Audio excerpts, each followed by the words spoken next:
사랑하는 미랄교회 성도 여러분, 오늘도 하나님의 말씀을 읽고 묵상하며 기도함으로 우리가 마주하는 삶의 자리에서 하나님의 말씀으로 힘을 얻고 은혜를 누리시는 복된 하루 되시기를 소망합니다.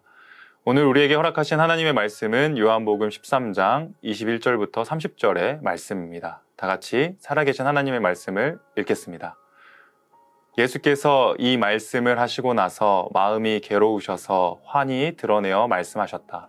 내가 진정으로 너희에게 말한다. 너희 가운데 한 사람이 나를 팔아 넘길 것이다. 제자들은 예수께서 누구를 두고 하시는 말씀인지 몰라서 서로 바라다 보았다. 제자들 가운데 한 사람, 곧 예수께서 사랑하시는 제자가 바로 예수의 품에 기대어 앉아 있었다.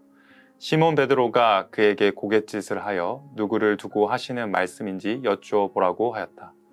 그 제자가 예수의 가슴에 바싹 기대어 주님, 그가 누구입니까? 하고 물었다. 예수께서 대답하셨다.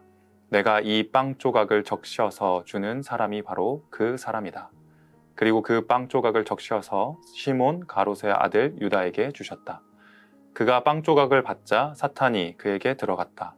그때에 예수께서 유다에게 말씀하셨다. 내가 할 일을 어서 하여라. 그러나 거기 앉아 있는 사람들 가운데서 아무도 예수께서 그에게 무슨 뜻으로 그런 말씀을 하셨는지를 알지 못하였다. 어떤 이들은 유다가 돈자루를 맡고 있으므로 예수께서 그에게 명절에 그 일행의 쓸 물건을 사라고 하셨거나 또는 가난한 사람들에게 무엇을 주라고 말씀하신 것으로 생각하였다. 유다는 그 빵 조각을 받고 나서 곧 나갔다. 때는 밤이었다. 아멘. 참으로 예수님께서는 하나님의 아들이시지만 자신의 제자들 앞에서 가장 낮은 자리에서 제자들의 발을 씻겨 주셨습니다. 가장 비천한 종이 해야 하는 일을 선생이시자 하나님의 아들이신 예수님께서 제자들에게 그렇게 행하셨습니다. 그리고 오늘 본문은 제자들과 함께 식탁에서 친밀한 교제를 하는 가운데 일어난 사건이자 우리가 알고 있는 마지막 만찬인 유월절 식사 자리에서 일어난 사건입니다.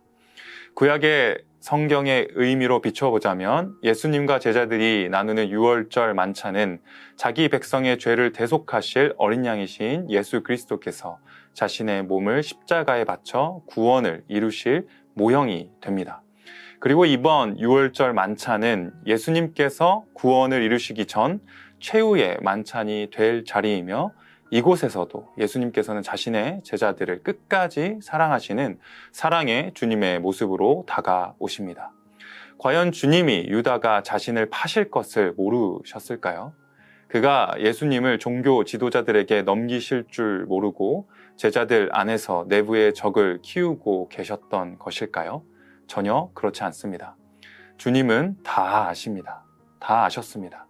그럼에도 어둠에 사로잡혀 있는 유다가 깨닫길 원하셨습니다.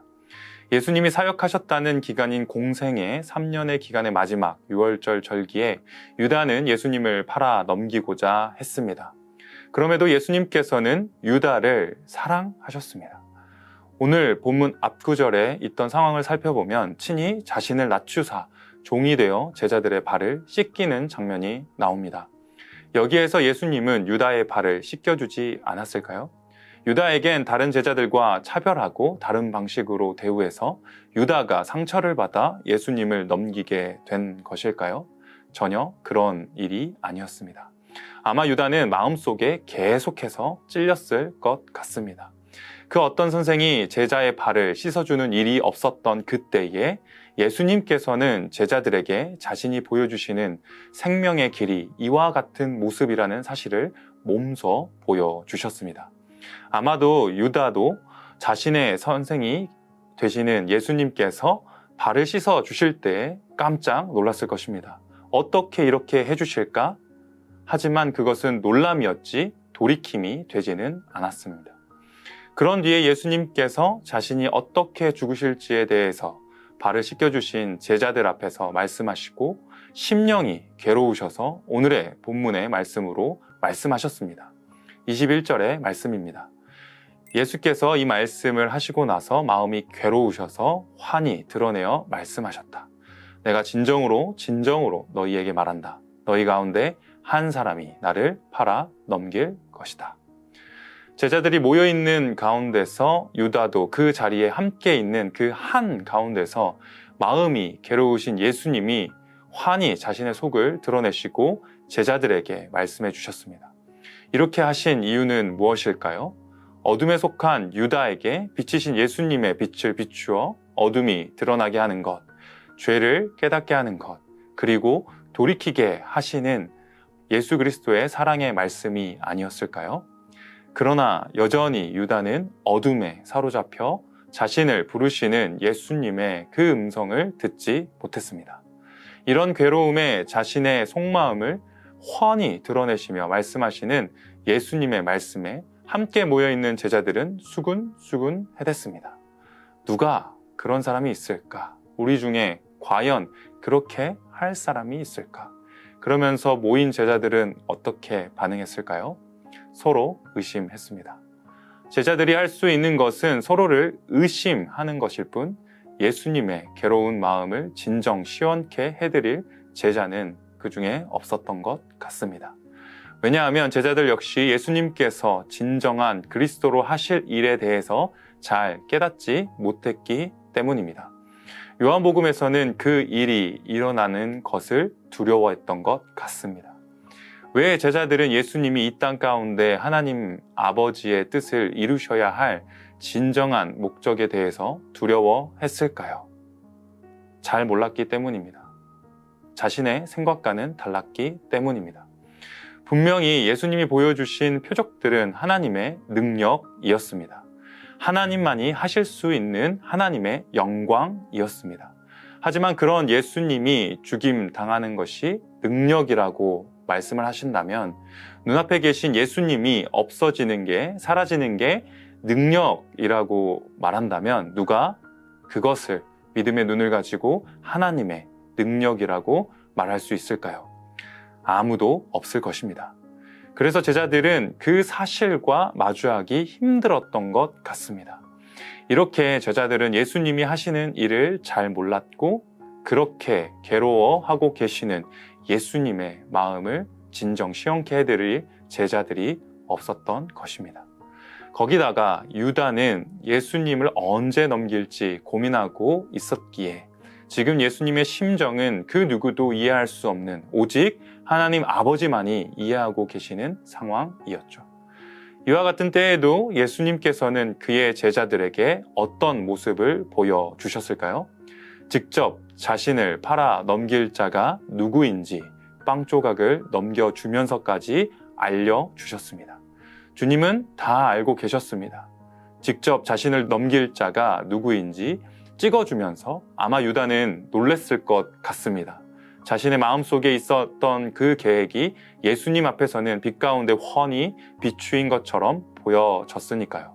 이미 예수님께서 다 알고 있다고 말씀하고 계시는 그 상황에 증명한 유다는 사실 두 손 들고 엎드려 자신이 죄인이라고 말해야 했을 것입니다. 하지만 이미 그때가 밤이라고 자꾸 말하는 것처럼 어둠에 사로잡힌 유다는 예수님의 사랑에 깨우침 가운데 빛으로 나오지 못하고 도리어 어둠 속 깊은 곳으로 들어가 어둠을 따라 예수님을 넘기기로 했습니다. 사랑하는 성도 여러분, 여러분께서는 이 장면이 어떻게 보이시나요? 예수님도 막지 못하는 어둠의 강력함으로 보이시나요? 아니면 이마저도 하나님의 구원을 이루실 선한 능력으로 보이시나요? 바라기는 가장 어려운 상황임에도 하나님의 능력으로 구원을 이루시고 계시는 예수님의 구원의 능력으로 보이시기를 소망합니다. 가장 가까운 제자의 배신 가운데 놓인 예수님은 그럼에도 제자들을 사랑하셨습니다. 끝까지 사랑하셨습니다. 그렇기에 오늘 본문 다음 구절의 말씀을 예수님께서 제자들에게 해주실 수 있는 것 같습니다. 그렇기에 교회는 예수님의 사랑으로 한 사람도 포기하지 않고 주님의 품으로 불러올 사명이 있습니다. 교회의 머리 대신 예수님의 각 지체로 부름을 받은 우리는 어떠한가요? 사실 예수님의 사랑을 따라가야 하는 것을 알고 있음에도 그렇게 하지 못하는 것 같습니다. 사랑해야 한다는 것을 머리로는 알지만 가슴과 행동으로는 멈칫거리는 것이 연약한 우리의 모습과도 같습니다. 뿐만 아니라 주님이 원하시고 계획하신 그 길로 바르게 걸어가는 것이 아니라 잠시라도 다른 곳을 두리번거리면서 주님이 기뻐하시는 길보다는 내가 원하고 편하게 할 수 있는 것들을 찾아 안주하려고 하는 이기적인 모습을 보일 때가 너무나도 많은 것이 내 모습입니다. 우리의 모습은 정말 하나님을 기쁘시게 해드릴 것이 하나 없음에도 오늘 본문에 나와 있듯이 주님께서는 그런 제자들을 이미 다 아시고 발도 씻겨주시며 품어주시사 주님 안에 거하라고 이곳이 가장 안전하다고 말씀해 주십니다.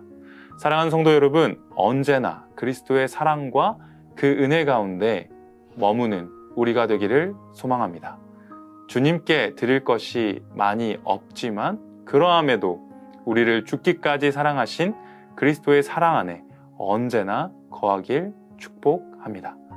여전히 우리를 있는 모습 그대로 사랑하시며 우리의 연약함과 악함이 주 안에서 깨끗해지며 부족한 우리의 모습이라 할지라도 주님의 크신 계획은 무너지지 않으며 반드시 이루시기에 오늘도 변함없이 신실하신 그리스도의 사랑 안에 나아가는 우리가 되었으면 좋겠습니다.